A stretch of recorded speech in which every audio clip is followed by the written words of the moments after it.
Oi pessoal! Hoje vamos criar tabelas no HTML. As tabelas são formadas através de linhas e colunas, onde a intersecção forma uma célula.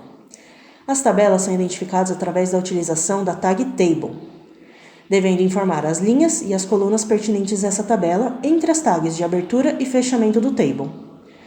Vamos criar a tag table e seu fechamento. Então, tag table e o fechamento de table. As linhas são identificadas pela tag tr.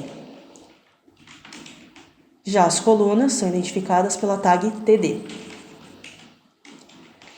Na criação de uma tabela, devemos ficar atentos à sequência a ser seguida, onde primeiro deve-se iniciar a tabela com a tag table, determinar a linha com a tag tr e depois informar a ou as colunas que essa linha possui, informando também o conteúdo da célula.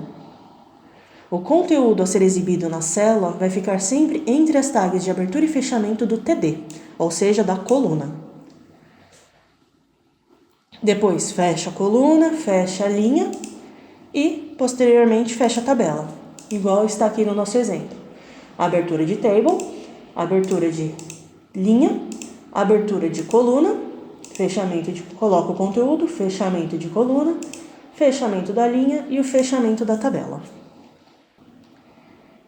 Nesse nosso exemplo, a primeira coluna, aqui a nossa tabela tem o quê? Tem uma linha e uma coluna. E o conteúdo a ser exibido vai ser L1C1, que significa linha 1, coluna 1. Uma linha pode ter várias colunas, assim como a tabela pode ter várias linhas também. O ideal é que sempre utilize indentamento na codificação para facilitar a visualização das tags de abertura e fechamento, igual está aqui no nosso exemplo. O que é o indentamento? São os espaçamentos para facilitar a visualização da abertura e fechamento das tags. A tabela sempre será montada de forma sequencial, de cima para baixo, da esquerda para a direita. Portanto, a primeira célula será o conteúdo digitado na primeira coluna da primeira linha, e assim posteriormente. Vamos inserir mais uma coluna na primeira linha. Então, estamos aqui entre a tag de abertura e fechamento, vamos criar mais um TD. LI, linha 1, coluna 2, C2. Então, agora temos uma tabela com uma linha e duas colunas. Vamos salvar.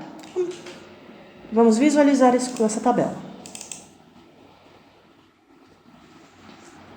Aqui está exibindo o conteúdo que a gente colocou, mas não a tabela em si, porque ela está sem borda.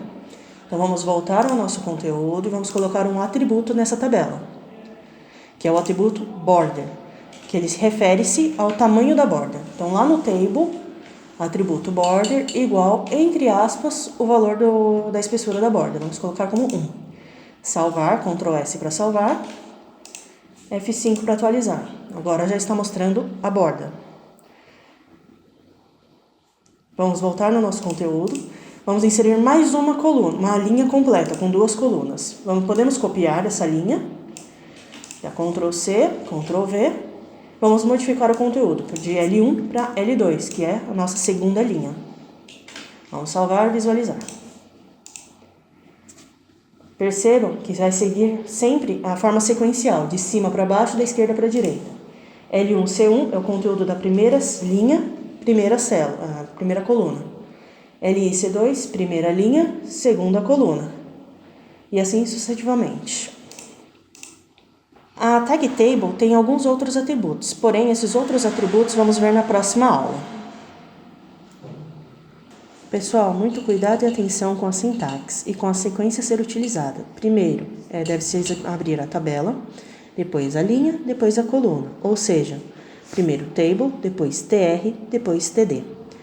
Utilizem os códigos indentados para facilitar a visualização e perceber se tem alguma tag sem o fechamento. Atividade prática: gerar uma tabela utilizando border com 2 linhas e 3 colunas. Lembrem de colocar algum conteúdo nas células, ou seja, dentro das tags de TD. Ao finalizar, enviem no portal do aluno. Uma ótima semana e, em caso de dúvidas, enviem e-mail ou publiquem lá no mural da atividade do Classroom. Uma ótima semana a todos e bom estudo!